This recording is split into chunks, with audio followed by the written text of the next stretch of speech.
I got ADHD, baby. I set my goals, not your expectations, baby. I need my tools and a brain vacation, baby. Neurodivergent flow, no limitation, baby. So thank you, Laura, for joining us today. We are going to be chatting about your journey with building out a tiny home to meeting your ADHD needs. So thank you for joining me here. I really appreciate your presence. I really do. And for those that are watching, she's fabulous. I just want you to know that. I'm just going to start out with that preference, but I am going to have her introduce herself a little bit. So if you can tell us a little bit about you and your story, that would be great. So, I'll give you the very short, British version.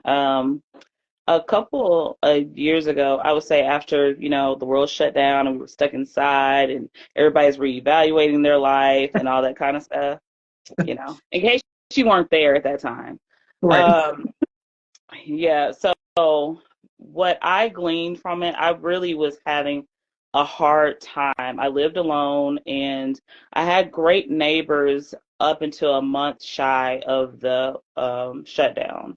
And then I got the neighbors from hell. I lived in a duplex, and so it's kind of like being suite mates. So imagine being trapped for several months with 6 other people that you don't know. You go through all the stages of grief. So I decided to go home to my hometown to stay with my mom because I was like, this is just not a good situation for my mental health. I was working in education at the time, and that there was just a lot of pressure. Mm-hmm. And I was not able to like really do an adequate check-in with myself. And because of my diagnosis at the time, I didn't even know that I had ADHD. I just knew that like everybody assumed that because I'm an extreme introvert, I would have just been kicking it, living my best life because now I really don't have to go see people if I don't want to. That's not what happened. So anywho, I'm at home. That was the best move for me. It did give me time to reflect on the things that I was missing in my life. And what became very evident is that I thrive in community. I thrive in simplicity. And there was a time in my life where I had a little bit of both of those things. Mm-hmm. And my life wasn't perfect, but it was perfectly imperfect. I was the best version of myself thus far in that moment. I had a great work-life balance. Things that I needed immediate access to were in my community. I had a very short footprint. Mm-hmm. So I started thinking like, what is that like now that we're reevaluating our life, during the pandemic, why stay here? Why stay in this space of getting along just to get along? Mm-hmm. Like you really start to ask yourself those critical questions. Is this indicative of what I want to be doing with the rest of my life? If there was a version of yourself that you met where things were in alignment, how could you reason with yourself that like, okay, my life is chaos and everything is sucking right now, but it's fine. I'm going to keep on this trajectory. It's like, no, there was a part of me that existed that I want to revisit. I want to see how I can kind of glean from that based on where I am now. So I shifted my entire life. I was an edpreneur, so I had like an education business. I also was a business strategist and consultant. I had that business. I shut everything down. And I centered my mental health because that was first and foremost. Love that. And and learning that that did require me to start working for people. That's a interesting, that it's a very important part of the story, and I'll get to that in a second. So I'm centering my mental health, and through that is when I switched therapists, and then I eventually got the ADHD, borderline autism diagnosis, along with some other stuff. I'm like, now I understand the term neurospicy, because I'm like, you can't really like sum up all the different things that make your brain function the way that they do. You're just like, neurospicy. We're just got a complex version of all the things going on. But now that I have this diagnosis, I was able to kind of connect the dots. Mm-hmm. I'm like, okay, I have sensory sensitivity. There's a reason why I am this type of introvert. I think there are certain archetypes that people just subscribe because you're introverted. This is how you like to flow. Just like all of the people that were in my life in 2020 assumed a pandemic I would have welcomed with open arms. When I was crashing and burning, it wasn't, I didn't have the same type of challenges other people. I didn't have to worry about like employment. Like I still had a job. I still had money coming in because I had multiple streams of income. I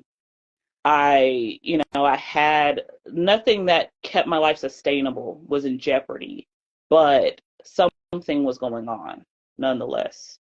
And this diagnosis was really essential for connecting all those things together. Now, I said I would revisit the whole thing about me having to start working for other people. Well, in order for any of this to take place, because mental health, if you recall, the mental health industry took a shift in 2020. Mm-hmm. So things began becoming more virtual and accessible for all people, for all the things. And then also TikTok, became this huge sensation. So you're starting to also see community differently, and you're starting to have access to information that you typically would not have access to otherwise. Mm-hmm. One of those things was understanding that the aspects of executive dysfunction and learning how to regulate your emotions and nervous system all go hand in hand, no matter what your diagnosis is mental health wise. And because I was so broken down at that time in my life, I knew I was not going to do the encyclopedia version of knowing my diagnosis. Mm-hmm. I was not going to do that. I was not going to add additional pressure to myself to understand fully everything about my body, because in real time, I'm making very serious decisions and I need money. I have not worked for a person in 13 years at that point. Yeah.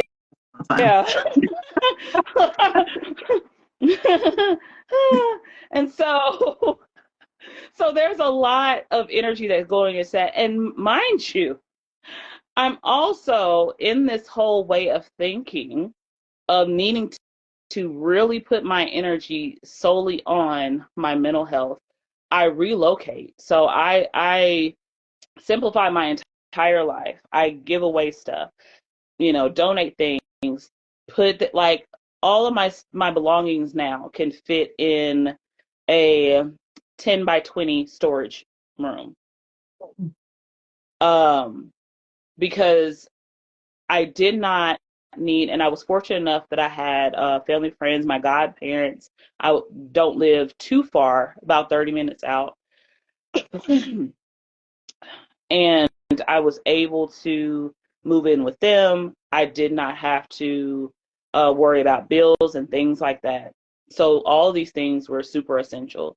And I did not know that this was the prep work for me even thinking along the lines of tiny home and what this has to do with ADHD. I'm crashing and burning. I'm trying to stay on God's green earth. I don't trust myself living alone anymore.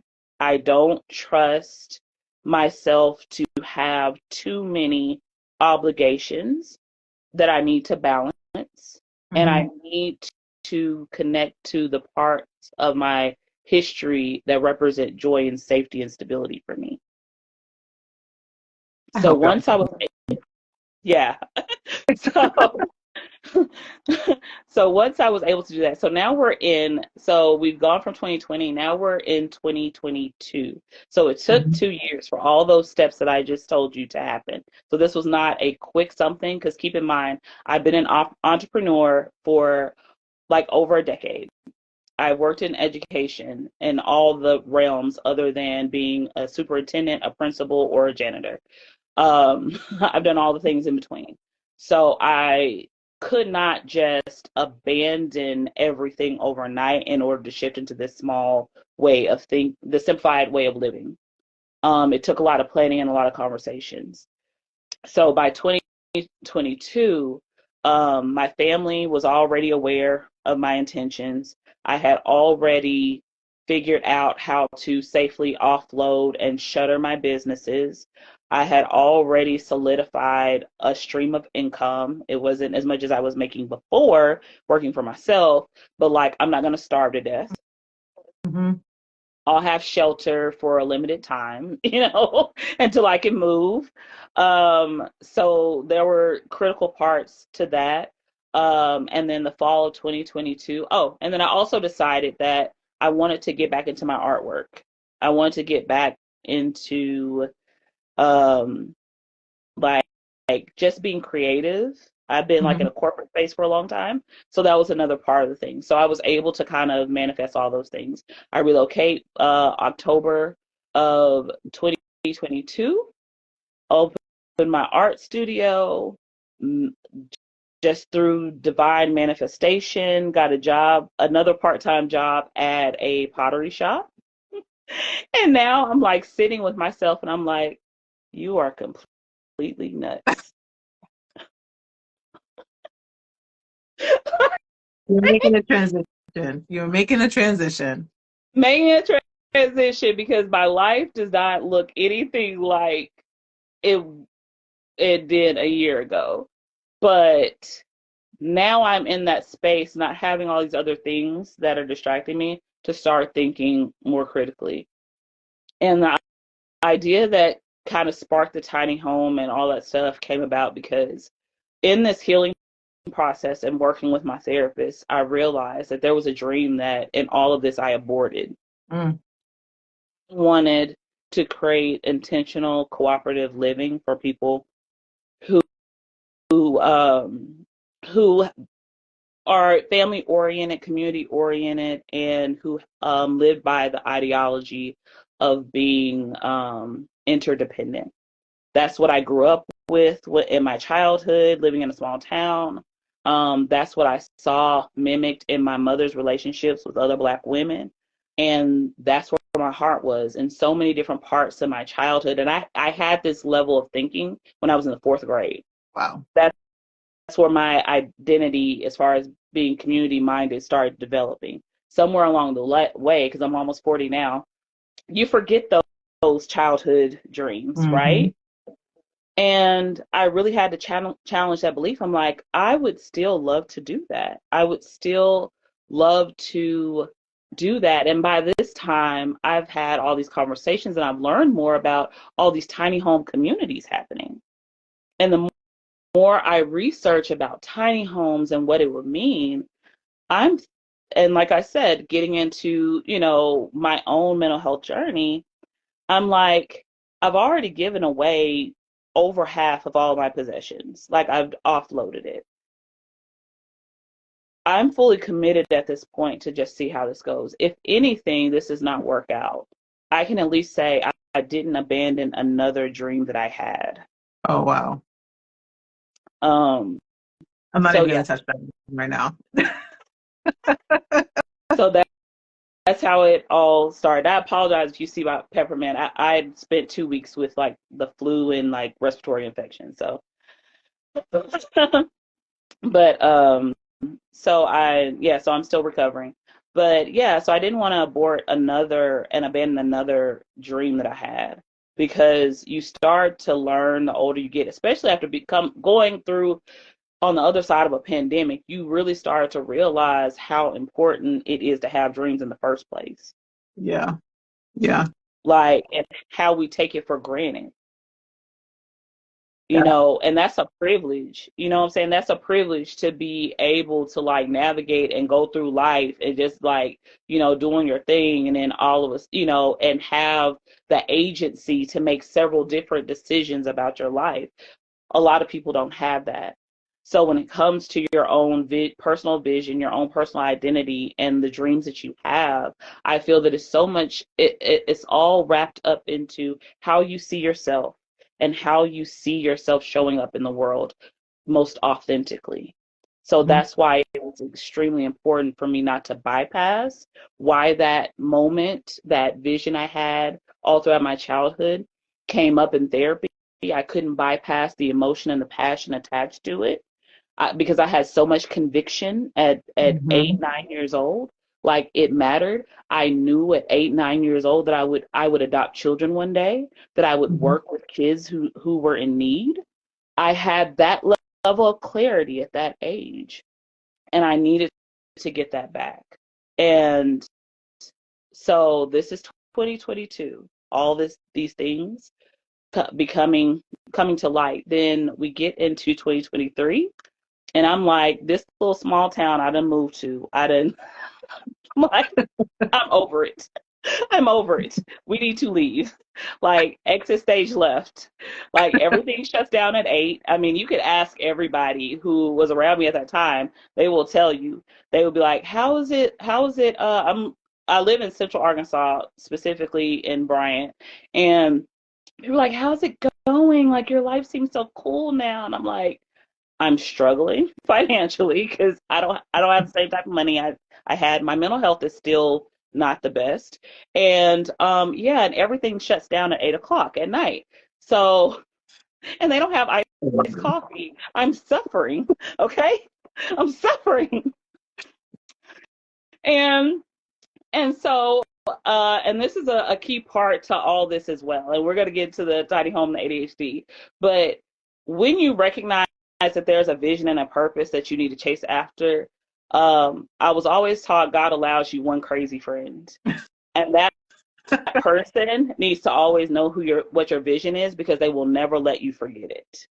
And I had that one friend that from the time I stepped foot in Bryant, never let me forget it. They were always sending me leads about land, sending me leads about like, have you thought about an RV? Have you thought about a mobile home? Maybe do this, maybe do that. What if you just transition to an apartment? So this entire time, I'm just in my feelings because I'm theatrical as all get out. I'm just like, life sucks. I want iced coffee. I hate it here. Meanwhile, crazy friend over here is like, man, we got to get this tiny home popping. We got to figure this out. Like when you stop complaining, like I'm ready. And sure enough, fall 2023, we have this whole thing outlined that like, yes, I'm leaving. I'm going to actually put my money where my mouth is. I risk a lot already. I don't have a plan. I don't have money, but by golly, like, why not? Yeah. That's kind of the crazy friends philosophy. Why not? I mean, we're figuring halfway there. Yeah, we're halfway there. Like, what's the worst? Like, so we were talking one day, and this is now in 2024, and I'm like, okay, I'm leaving. I don't care if I have to sleep in my car. I cannot stay here, and I'm so over doing pottery right now. I don't want to be anything having to do with pottery. And I need to make more money. I need all these things to happen because I need to get assessed for my mental health. I'm probably going to need additional medical care, and I need that to happen. So we're having this conversation, and Facebook hears what you're doing and what you're talking about. And at the same time, the same night, there was an ad for an RV for sale that popped up on both of our timelines. See. So of course, they're like, it's only $600. I'm like, what? She was like, yeah, it's $600. You're about to get your tax refund. Then you just take that $600. Then you can go do this, do that, and now by that time I had a new job. She was like, we can figure out how to make this happen. I was like, okay, I have 50 cents today, but if you have that much confidence, let's do it. It doesn't hurt to check it out. So I went. The pictures were really fuzzy. We couldn't figure out if it was what I was looking for. And when I got there, the previous owners had converted an RV. And if you don't know anything about tiny homes on wheels technically are RVs. They're called destination trailers. Uh, because they're meant to, like, basically you take them seasonally somewhere and you park it for 4 or 5 months. You know, you're not going every other weekend. So, but these people converted an RV, just a regular RV, into a permanent tiny home structure to the land. Oh, okay. Okay. Right? It gets worse, but I'll speed it up. I'm convinced that this is what I'm supposed to buy. I'm supposed to get in this because not only did they make it a permanent structure, they also put in residential sized everything on the interior. They did different plumbing, different electrical for this to be residential. So I'm looking at it from this perspective. And my crazy friend, her name is Ashley. I don't know if she appreciates me calling her the crazy friend, but I call her crazy behind closed doors. So I think I'm like, wait, my crazy friend. This RV is the one that's $600 that has the full Yep. size appliances inside? Yep. Oh, wow. Yep. Yeah, I'm kind of mad that I missed the deal. Right. Right. So we're talking about it, me and Ashley, and I'm like, and I have her like on the video thing, and she was like, I mean, it just seems too good to be true. She was like, it's got good phones. She's like, do you think that you got enough money to at least like pay the deposit? Because then I had the like, which was like half, and then that'll give you like a couple weeks, like, so nobody will get it, and they'll give you a couple weeks to figure out the rest. Mm-hmm. I was like, yes, I have $300 today. So I put that down. And then after thinking it through, I'm like, I'm just gonna do the crazy risky thing and be just completely delusional. And yeah, I'm going to get this thing off this property, and I'm gonna keep it a tiny home. I said this will just be the first tiny home of the tiny home community that I'm going to create, and this will be where I'll live. And so that ultimately, like I said, that's the abridged version of where I got into like the tiny home portion of it, and where I get into the ADHD portion of it definitely comes into how I'm making things intentional. So, but before I continue, Megan, ask me some questions. So I would argue, though, that there was already some ADHD parts that happened prior to the design part, right? Yes. So there's a little bit of impulsivity, there's a little bit of self-doubt, there's a little bit of allowing the energy of other people to be able to help drive your goals and your vision. There's just getting a diagnosis in general, right? So just having some clarity around how your brain works and what's going to work for you and what isn't going to work for you. And then prioritizing your own mental health and getting the supports that you need so that you can live the life that you want to live. So all of those things, like thinking about that part of how ADHD kind of is a part of your story before you even get to the design part. Yeah. Yeah, like there's so much there. I hope everybody that's listening is taking some notes, because she was dropping some gems left and right. I was trying to take some notes so that I could go back and be like, oh my God, did you hear that?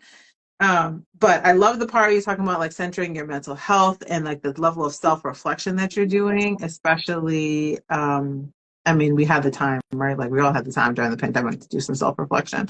But then there was the subset of us that did the self-reflection and then moved forward and applied what we learned through that self-reflection. And then there were others that just kind of reverted back to what they were doing prior. And then there was people that just didn't take that time to self-reflect at all, right? But you took the time to learn, and then now you're applying, and your life is completely changed in so many different ways. And it also, like, I love also how you mentioned that this didn't happen overnight. Like this took time. Yes. This took this took significant time. It took sacrifice. It took resources. It took accessing your community.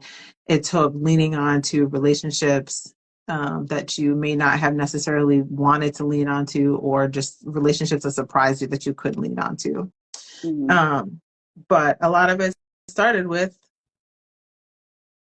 getting a diagnosis, right, and better learning how you work and how you function in this world that we live in. Yes. Yeah, and I wrote down too, just thinking about like not letting another dream, not abandoning another dream. And and I think about that question, and even in my own story, right? Just thinking about how many times in life did I just let life happen, and I had all these ideas and I had all these thoughts and I just didn't act on them, or I didn't access the different supports that I needed in order to make those dreams come true, and I just let them go. And then then you see someone, like now you see someone on Instagram, you're like, dang it, I had that idea too. And then they started this whole business. And so being more intentional about like what direction you want your life to go in versus just letting your life lead you is so important. And I think a lot of the times us with ADHD, we have a lot of ideas in general, right? But then what is that idea that is pretty consistent throughout your life? So, you're talking about having a dream from when you were super young versus today you have an idea and then tomorrow you just have another idea. But what is the idea that really thinking about your purpose and why you're here and what you actually need to be doing? What is the reoccurring theme that has happened over the years, and like sticking with that versus sticking with the next new flashy thing that comes your way. Right. I think that is so important. Does anybody have any thoughts or insights or questions before we get into the design part? I don't think so. Okay.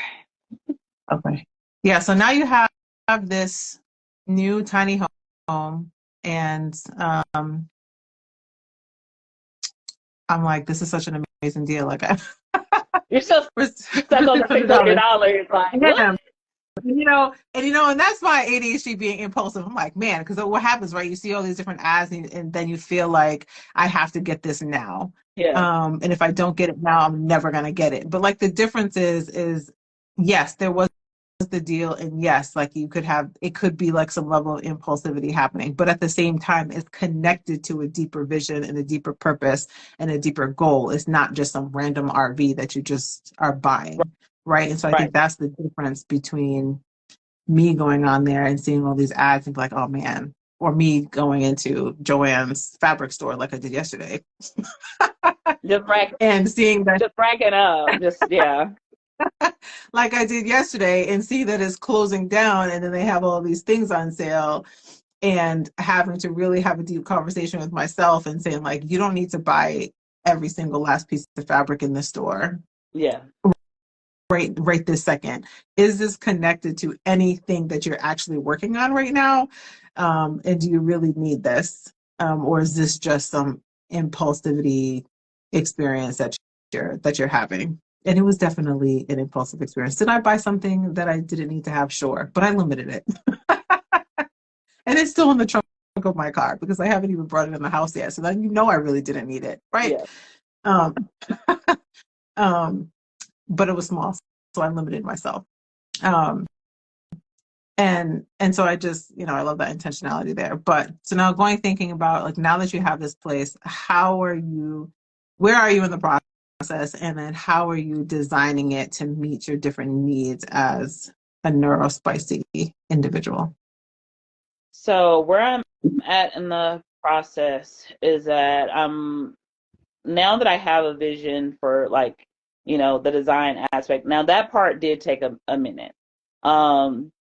Because if you followed the storyline, all these things were they were sort of planned, but mostly spontaneous. Mm-hmm. So that doesn't mean that I came to look at an RV with a vision. So that had to come after I got through the initial, trauma of figuring out how am I going to get this thing closer to my house, And luckily with the timing, I also my conversations around my neurodivergence were shifting, and I was learning new things about tools and accommodations. And I started to think like, this is going to be your home, period. It's, it's your first home. And one specific topic from a therapy session I had was recognizing that for myself, I've never had a home in all of my years where I felt safe and fully cared for. Mm-hmm. And so I have this golden opportunity to, as Casey Davis says, like she's the founder of Struggle Care. If you follow on TikTok and all the things, she's awesome. And creating a life that cares for you. Mm-hmm. I'm getting that opportunity now. So when you start thinking about that, it's like, how could my home care for me? I mean, of course you can think about color schemes and all this kind of stuff, but I'm like, I'm still in the infancy of my diagnosis. I'm still in the infancy of really trying to figure out how to have a routine and how to, like I have to crawl before I can walk type phase. What does that look like in terms of design? And I began going room by room. And at this time, and this is where AI comes into the picture. AI was extremely helpful. One of the guys initially that was helping me figure out how to get the tiny home close, like moved off the property, he told me that he built a tiny home. And he was like, if you ever feel stuck, he was like, I encourage you, download Chat GPT. He was like AI helped me build a tiny home. I had never built a tiny home before. And I'm like, that is ludicrous. That's just like saying I watched 3 YouTube videos and now I have a degree in astrophysics. Like that's impossible. But I did it, and yes, it tracks. It tracks. So the prompt that I was using, I was asking room by room, what are some things that I should be thinking about in terms of neurodivergent accommodations, as well as just overall design and function? Because I know as an artist, I can make it look pretty. I mean, the theme of this tiny home is a nod to the hip hop journey of my childhood. Okay. So I know all about creativity. What I don't know about is the mechanics of, ADA accommodations and the tools that are needed. At the same time that I'm having these conversations with AI, I get a different job because first job kind of sucked. So I quit that job. They were not good for my neurodivergence at all. But the new job actually was at a different type of behavioral health facility where a part of our training was talking about this very same thing, was that we take into consideration when they do residential care for children and teens. So like, this is what we include in the spaces. This is how we design what type of beds that we get. And I'm like, that could be applicable to what I'm doing. Mm-hmm. So in the bedroom, I took into consideration, how do I wake up? Where do I need things positioned? Where are the parts of my executive dysfunction that are the most like stop me in my tracks and it keeps me from moving forward with my life? Laundry was a big thing. Mm-hmm. Huge thing. Laundry, dishes, cooking, and then sensory. I don't watch TV or have a lot of noise because of the sensory overload. I don't really talk a lot because of the sensory overload. I don't even like people talking to me because of sensory overload. So how can I create a home with that? With the bedroom, because it changes it's a fifth wheel, so the levels change. You like going upstairs to the bedroom. I didn't know that an accommodation was even the change in texture of the flooring Mm-hmm. and the lighting. So something that was mentioned in training and then with AI, like keeping in mind in your bedroom, that's where you start your day, it's where you end your day. How are you taking into consideration about lighting and textures? Because that will affect your sleep hygiene. Yep.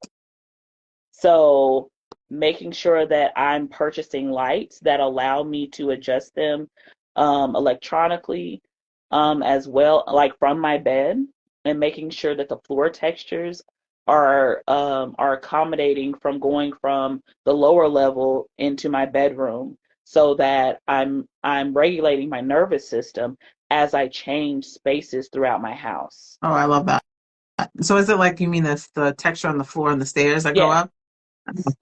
So it's Oh, like it's really like two sets of stairs. So with like there's the main level where it's like the kitchen, living room. Then you have to step up, and then it's like the hallway with the bathroom and the wardrobe. Then you have to step up again to get to the bedroom. Does that make okay. sense? Uh-huh. Yeah. So it's like you have all these different steps. And when I got it, it actually had 3 different textures of Oh, wow. Okay. flooring. Anywho, one of the million things that sucked about the design. But anywho, so I'm like, oh no, I don't need that. And I'm also thinking like, you know, being able to clean, and I'm typically, it doesn't seem like it because when I get in my neurodivergent, chaos, things are just junky, but I actually like things clean. I like Mhm. things orderly. Because it's a smaller space, it allows me to be more orderly most often because I don't have as much to manage. The house that I had before I moved to Bryant was a lot bigger. The house that I'm in now is bigger than that. So I'm moving into something significantly smaller. So I'm able to kind of manage that. Also, the living room isn't a living room. This is the part that I really, really loved, a part of the design. I took into consideration the type of jobs that I have. I have 2 part-time jobs. One, I'm working remote, so like I have to have office space. It has a second space for an office that I didn't even know that wasn't in the advertisement. So that was a bonus on the opposite end of the tiny home. Oh, nice. And then, yeah, and then when I go out, like, when I'm working at the behavioral health facility, like that's a whole bunch of stuff. So I'm like, I am coming from very high intense sensory spaces. My living space and the threshold coming in, I designed it like a comfort room or a sensory room so that when I'm coming in, everything becomes analog. There's nothing digital. So there are analog clocks. I learned that there is a technology that allows you to connect your cell phone to an analog phone that you like have to pick up. Oh, wow. I need that. Yeah.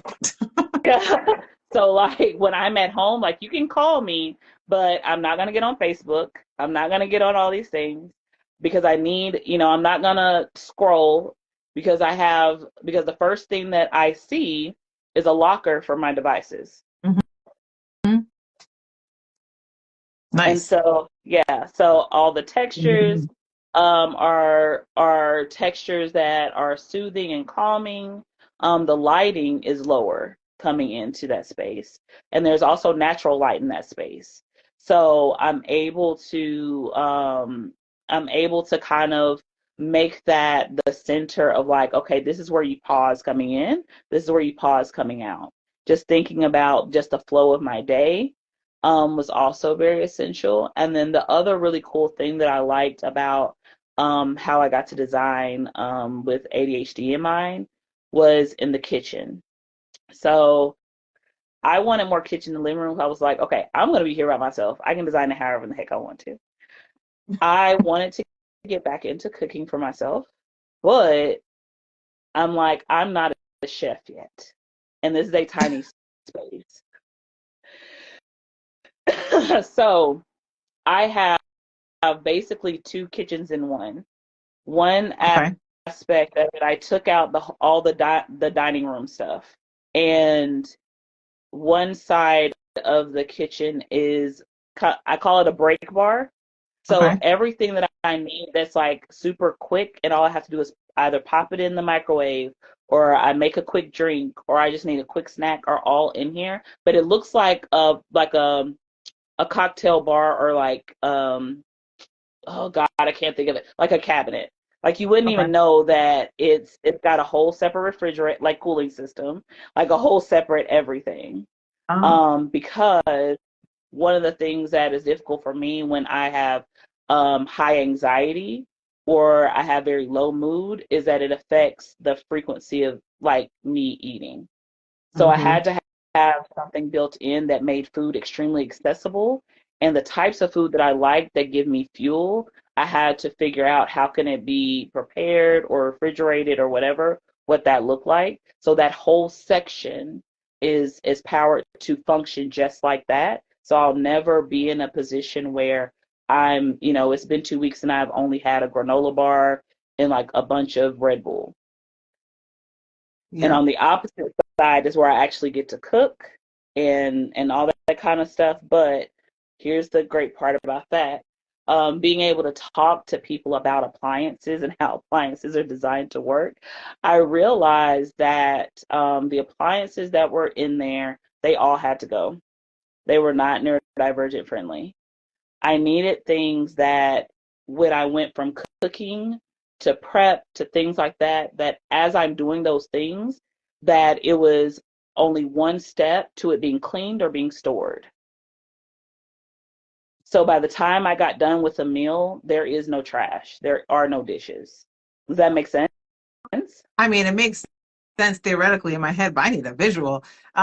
You're definitely gonna have to.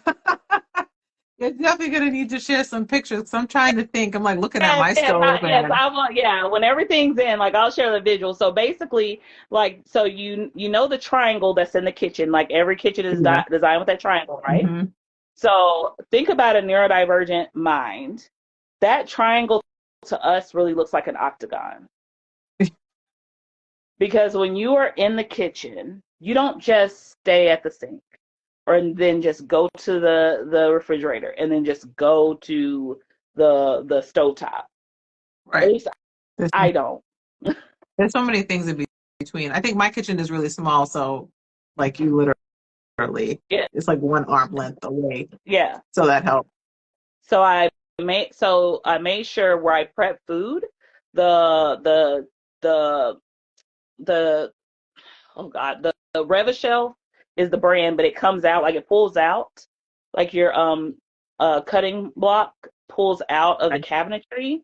Underneath it is your trash can, so all of the shavings and trimmings go directly into that. Yes. And then next to it is the sink. So all I have to do is put anything that's remaining into the sink, and the wipes and everything to clean the cutting board are attached to the cutting board. So when I'm done prepping, everything goes exactly where it's supposed to go. There's no additional cleanup. So Oh, I'm done there. I love that. And then when you go to the like the refrigerator, for instance, so that's where I have to get the food. So they make refrigerators that have this unique, like instead of just shelving there, they include drawers. Not just where you have your veggies at, but for different reasons. And what made this particular thing made me like aha moment when it was explained to me by I was in Home Depot, the technician guy, is that your freezer needs to be at the bottom instead of the top. If you are prepping your because if you think about like a commercial kitchen, really they Mhm. have two separate things. You have a freezer somewhere else, you have your refrigerator close to wherever you need to get it. So this kind of in a residential setting kind of makes that possible to have that clear separation. When you have to go to the bottom to get things that are refrigerated, you lose cooling. It affects a lot of different things as relates to how the food is stored, the freshness of it, science stuff that I don't really know, but somebody told me. So, um, so whenever they started upgrading how kitchen appliances were, they started adding these additional drawers into the refrigerators. They allow you to take the drawer out completely for Mhm. whatever, so you can like organize like this drawer is just dedicated to veggies that need to be crisp or like have humidity. So you can pull it out easily and prep directly from the drawer instead of having to pull things individually out of various parts of your refrigerator. Oh, So, that's interesting. right, right. because I was like, I'd never seen it before. So when you are prepping, so you literally take the whole drawer out and then You prep. take the whole drawer out. Oh, that's so interesting. Yeah, we Right. definitely, I feel like we need to just do a walkthrough when you're done. Yes. We just need Yeah, to do a do a walkthrough. walkthrough. But yeah, so you take the whole drawer out. So like if you have the whole drawer, you have everything that you need that you're prepping or whatever, and depending on how you organize it in the refrigerator, you could organize it based on these are all the things for breakfast are in these drawers. So I'm only taking out this part of the refrigerator. When you're done with all that stuff that you used or didn't use, you put it back in the drawer. It just goes in the refrigerator. Oh, okay. And then I have a completely separate thing. It was the pantry, but since I had this whole second room that I didn't know that I was gonna have, I'm moving some things to there. But I have like a lot of storage, so I'll find some extra pantry space. But anywho, where the pantry was, I was like, I don't like appliances out. Yeah. So and I never use the oven ever for anything. I don't bake. So so I just need a stovetop. Well, that is my stovetop is going to be retractable. All other appliances are inside this pantry thing where they come out. It's called a butler, where Mhm. you can pull it out in the drawer and then it comes down counter height to where you Mhm. can use it. So my triangle has now become an octagon based on how I'm working. So whenever I'm done with it, that's what I mean. It's already where it needs to be stored. It's already intuitively, I'm cleaning as I'm going without having to think hard about it. So there's not going to be, when I cook something, a large, overwhelming visual of all this trash and debris and food. And now I have to have these storage and have to like have all these 50,000 containers and find lids, because it already is set up to where when you use it, you're also storing it, or when you're using it, you're also throwing away the thing. So keeping those different things in mind. So those are like just some of the highlights of things I really was excited about. For somebody, so I cook and I bake several times a day, every day. And it's my, it's my peace time of the day is to just be able to like cook or bake a meal, right? And now I'm mad that my entire kitchen is clearly not ADHD friendly because I have to walk all the way around the corner. Like, and so with all my different appliances, they're just all over. They feel like they're all over the house, not just in the kitchen. And how having things like within a cabinet that's going to be in that butler situation where they're already stored and you're just cleaning as you're going. Like I think about what I have to do, and I look at all these appliances and then I get overwhelmed and I'm like, well, do I put this away now or later? Then I have to remember that there's somebody else Yeah. living in my house, and so my people pleasing part kicks in, which that's really the only reason why I put it away, is because I know that my husband and my child are going to be sitting over here and they're going to be inconvenienced. Um, and so that's like the drive and the motivation that I have that forces me to put some of these appliances away. But if I was living by myself again, it may go away like next week.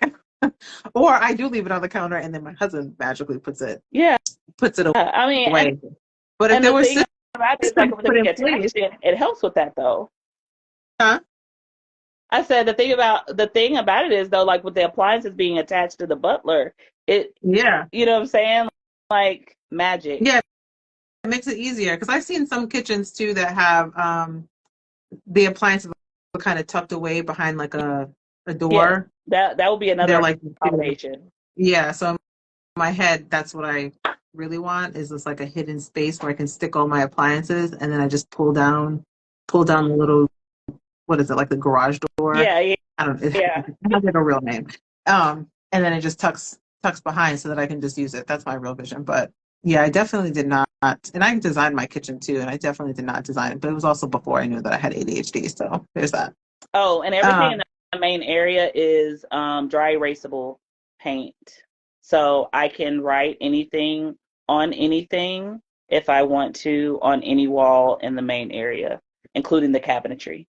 did you get the clear one? Did you end Yes. up getting the clear? Okay. So for those that are listening that are like she's taken the option of creating writable spaces within her tiny home. And so we had looked up one day. So I have writable spaces in my house, but I just use whiteboard paint. But then we realized that there's actually clear paint, so that you can paint the wall whatever color you want, and then you can just put a clear coat over it, and it makes the wall writable, which I think is, and neither of us are. This is not a paid advertisement. No, it's not. I think there's only like a couple of brands that actually do that. Maybe one or two brands that actually do that. But that's such a really nice feature to be able to have, to know that you can write on your walls, and make notes to yourself, do affirmations to yourself, write your to-do list, or just trying to write down the things that you don't want to forget. Like my postpartum life, I couldn't remember a daggone thing after I had this baby. Nothing. And so I had to literally write a checklist on my front door that says, please do not forget diapers. Don't forget the bottle. Don't forget the bottle nipple. Don't forget the milk, because I've done all those things. Having writable spaces is really key. I have writable space in my shower because that's when all the magical thoughts come for me. And so having those writable spaces has been a real crucial part of my ADHD. I think questions. I'm such a visual person, cannot see what you're talking about as it relates to the design. Would you like to?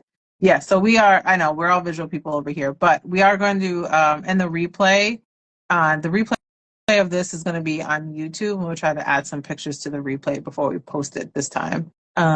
If not, we'll just have her come back and give us a little walkthrough. Yeah, I would love to give you a walkthrough when it's like all done, specifically because like I think that the pictures don't do it justice, but for you to actually see me interact with these things, would make it make better sense as it relates to how ADHD is or whatever. And I'll be honest, I was going to take the risk and try to do it today, but I didn't know we were going to have a freak thunder lightning storm like 30 minutes before this Instagram live. Yeah.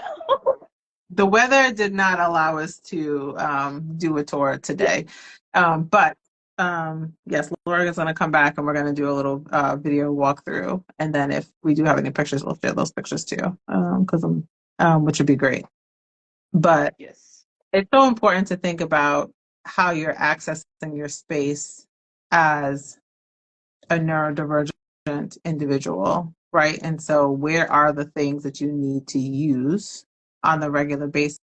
And also, like, if it's too far away, are you going to get distracted along the way? So for example, like one thing that I feel like is very neurodivergent friendly is that my husband actually bought a second vacuum cleaner.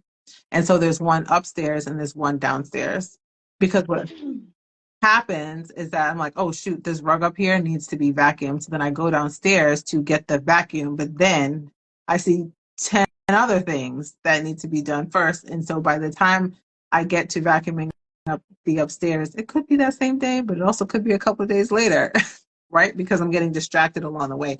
But the fact that now there's just the vacuum cleaner readily available, there's no room for me to be distracted in that process. And so, that's how you're designing your space. That's a really good point, actually, because one of the things I didn't mention, but I guess it is kind of cool, I did take advantage of the multi-levels that there are, and the bathroom has a laundry chute that goes to like down in the main area, because where the washer and dryer are just a couple steps away. I love that. I want a laundry chute. It's the only way to keep the laundry off the floor. I don't know why they stopped doing laundry chutes, because I mean, I'm sure there's like some history behind it, but houses back in the day used to have laundry chutes. And so, and I'm sure that there's some reason why they stopped doing it. Probably not a logical reason, but I'm sure there's some reason where they stopped doing it, but I love it. I saw somebody on Instagram, because Instagram gets me every single time. They actually, not only do they have like a laundry chute, but they also had a slide that went from the main floor into the basement.